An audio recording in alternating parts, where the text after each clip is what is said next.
going. Okay, now in this episode of Lifestyles of Rich and Famous Doctors, I'm going to show you my current magic bathroom. When I was young, my magic bathroom was full of stuff for studying, but I'm done with all my boards. I'll just show you real quick. Right outside the bathroom, I have an audio CD player. I don't have it in the bathroom because it could get wet, but I like to listen to audio CD books when I'm down here, especially if my family's not home, because if my family's home, the wife, she'll yell at me for making noise, but otherwise, I'll often like to listen to an audiobook when I'm down there, while I'm flossing my teeth or something. So when you come into the bathroom, some of the things you'll see is I have pictures of a lot of my heroes on the wall. Like, I love Jonathan Swift, the great Irish writer, Victor Hugo, the great French writer. I really like writers because I kind of viewed myself as a writer more than as a video maker. I started making videos because nobody reads books, but I think I'm a much better writer than I am a video maker. Charles Dickens, of course, the greatest, the English writers from England, that is. Goethe, Dostoevsky, Yeats. I love the beautiful churches. They inspire me. They're magnificent. So it's like if you're going to be a magnificent artist, you should respect and admire things that are magnificent. Of course, the School of Athens, that inspires me. All the great persons that went into that. And I put other pictures of my heroes on here. Some of the great paintings. You know, I like St. Jerome and St. Matthew. They're great writers in their own way. Zen and the Art of Motorcycle Maintenance is a great book. This is another book I wrote in the past about whole brain learning.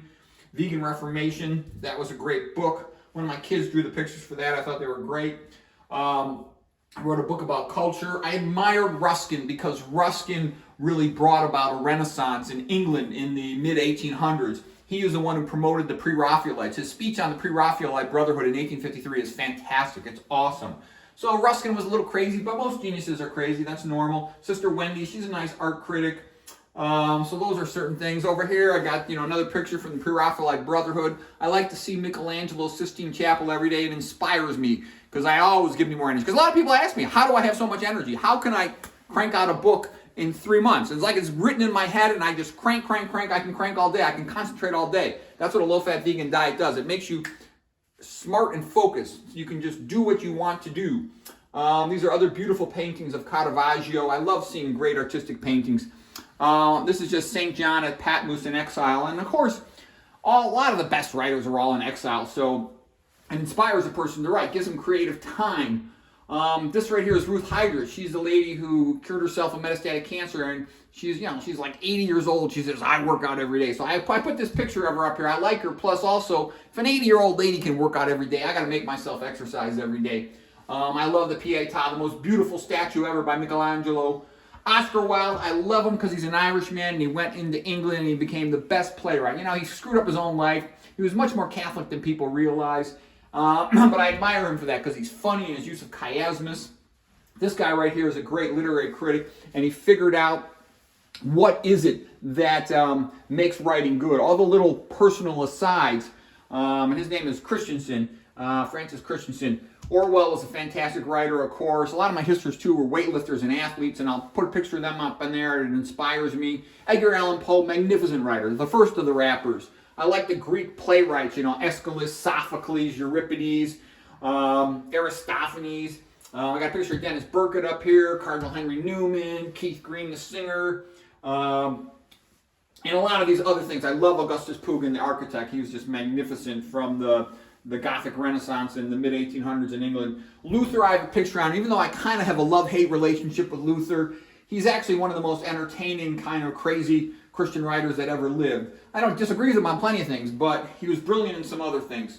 So anyways, seeing all these inspiring people and works of art and great writers, every time I go into the bathroom, it's a motivator. So that's one of the things people ask me. Where do you have the energy? Where do you have the time to write 20 books? To crank out, 380 videos, and it's just because I just make a list of what I want to do, and I do it. I don't have any problems with being distracted. None. Like I say, I don't avoid temptation. Temptation avoids me. But anyways, let's show this picture here. This is a picture of my wrestling coaches from college. That's Mark Schultz, national champion, world Olympic champion. Dave Schultz, same thing, national champion, world Olympic champions. Those guys really inspired me. I learned more from them than all my other Stanford professors put together. So anyways, if you surround yourself with good things, it inspires you to good efforts. And I see all these guys who are workaholic, megalomaniac, hard workers, so why shouldn't I be? And this stuff makes me happy, puts me in a good mood. So anyways, this is my current... Oh, I got to show you another thing here in the bathroom. Right in front of the toilet, I always have a table, and it's a movable table, of course. And so I always have a big textbook on the table. So I read through, while you're there, it's entertainment. There's nothing else to do. So I read through these, complex big textbooks. I crank through them. That's how I've read through tons of textbooks by doing this. The next thing is I always have a paperback. So for number 2s, that's like, Mozart used to write, I think it only fitting to write while shitting. And so I think it only fitting to read in that moment. And then the Monty Python, they had a skit that said, every sperm is sacred. And I said to myself, every void is sacred. So every time I'm doing a number 1 by Deleu, I'll always be reading a paperback. I read tons of books. I read at least one book cover to cover every week in that way, sometimes more than that. Because you'd be amazed how often you got to keep going back and forth in the bathroom for every little thing. To wash up, to wash your hands, dry your teeth, etc. So anyways, all of these things have really helped me. I like my Celtic cross right here. Before I do my high repetition squats, I always say a prayer to my Celtic cross. Please help me be strong so I can concentrate and maintain good position throughout my squats. Okay, and it seems to help me.